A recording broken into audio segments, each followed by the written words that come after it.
Bonjour Monsieur Chevrier, lors de notre dernière vidéo, donc, vous nous avez expliqué que les États-Unis sont dirigés par une organisation qui s'appelle l'EPAC, dont les membres principaux possèdent des banques, des fonds d'investissement, des grandes industries. Selon vous, comment se fait-il que tout le monde de la finance internationale appartient à des Israélites?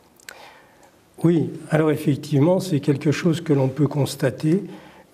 Toutes les banques, les fonds d'investissement, et non seulement les banques, mais également l'industrie de l'armement, appartiennent à des Israélites. Alors pour comprendre cette situation, en fait, il faut remonter très loin en arrière. Il faut aller jusque dans les années 1200-1250. À cette époque, c'est le début du grand commerce international et les choses se passent notamment à Venise, où il y a déjà du commerce entre les pays d'Asie et l'Europe à travers le port de Venise. Et alors, ce qu'il faut comprendre, ce qu'il faut savoir surtout, c'est qu'à cette époque-là, l'Église catholique règne sur tous les pays d'Europe, l'Italie bien sûr, la France, l'Espagne, le Portugal, l'Allemagne, les Pays-Bas, toute l'Europe est vraiment complètement sous on va dire le règne de l'Église catholique. Il faut bien faire la différence entre l'Église catholique et la foi chrétienne.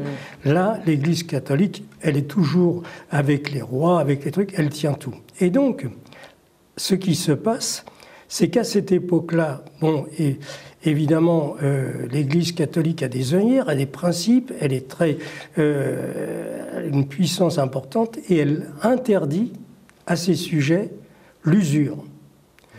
L'usure, c'est quoi? C'est le prêt de l'argent avec une prise d'intérêt. Ça, c'est interdit par l'Église catholique. Il n'est pas question, quand on est catholique, de profiter du besoin de quelqu'un pour s'enrichir. Vous voyez? Donc ça, c'est interdit. Par contre, en ce qui concerne la religion juive, eh bien, les rabbins, eux, n'interdisent pas la prise d'intérêt. Donc, tout naturellement, dans ces années 1250, etc., des gens prêtent de l'argent contre intérêt, contre une prise de garantie, bien sûr, et qui pratiquent les prêts avec intérêt, eh bien, ce sont, bien entendu, les Juifs. Et à cette époque-là, on en est donc tout à fait au début, comme je vous dis, du commerce avec l'Asie. On va prendre un repère, on est en 1269. C'est le retour du père et de l'oncle de Marco Polo qui arrive à Venise après un voyage qui a duré 15 ans. Et donc, ils reviennent avec une quantité de produits exceptionnels. Pour l'Europe, c'est de l'inconnu, des épices, des tissus de soie, des choses que l'on ne connaît pas. Et donc, il va repartir. 2 ans plus tard, le père et l'oncle vont repartir avec le fils pour faire un voyage qui était prévu pour faire 17 ans et qui va durer en fait 24 ans. Et pendant ce temps-là, il y a évidemment du commerce qui se développe. Or, à Venise, qui est la place la plus importante à l'époque dans notre civilisation pour les échanges internationaux, eh bien,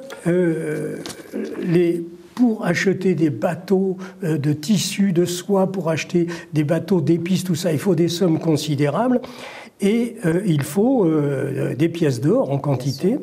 Et donc, ceux qui pratiquent l'usure, comme je vous l'ai dit, ce sont les Juifs. Or, les Juifs, à cette époque-là, quelques-uns, pas tous les Juifs ne sont pas banquiers, mais par contre, tous les banquiers sont juifs à cause de l'Église catholique, si vous voulez, qui interdit de prendre la prise d'intérêt.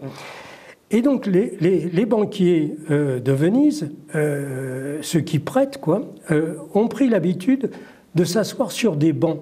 Vous voyez, à Venise, c'est une ville au climat agréable, et donc ils reçoivent leurs clients sur des bancs, et là on discute d'une affaire que l'on prépare. Ensuite, j'imagine qu'ils vont chez les notaires, etc., pour faire des contrats. Mais c'est régulier, l'après-midi, ils sont assis sur le banc et ils attendent le client qui vont discuter avec eux. Et donc, d'où ce terme de banquier, puisque à l'origine, les gens l'ont appelé les bancaires, et puis en italien, et puis c'est devenu en français les banquiers.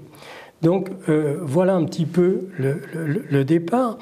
Et donc on est dans cette période où d'autres cités comme Florence, Sienne, Gênes vont également s'impliquer dans des activités florissantes. Oui. Et donc, surtout, on arrive à l'époque de la Renaissance, où là, il va y avoir un développement considérable avec l'apparition de l'imprimerie, avec des échanges entre pays qui vont nécessiter des investissements, des sommes. Alors bien sûr, à Venise, comme dans d'autres, il faut acheter des entrepôts, il faut payer des marchandises, il faut, etc. Donc, on a besoin d'argent. Or, au fur et à mesure que les décennies vont passer, eh bien, de petites fortunes vont commencer à se constituer au niveau des banques. Et là, on arrive donc dans cette époque, dans les années 1500, où il y a déjà un grand nombre de banques qui se sont constituées, et qui vont se transmettre de père en fils, etc. Donc oui, si je comprends bien, c'est la faute de l'Église catholique, en fait, si, à cette époque, toutes les banques appartiennent aux Juifs.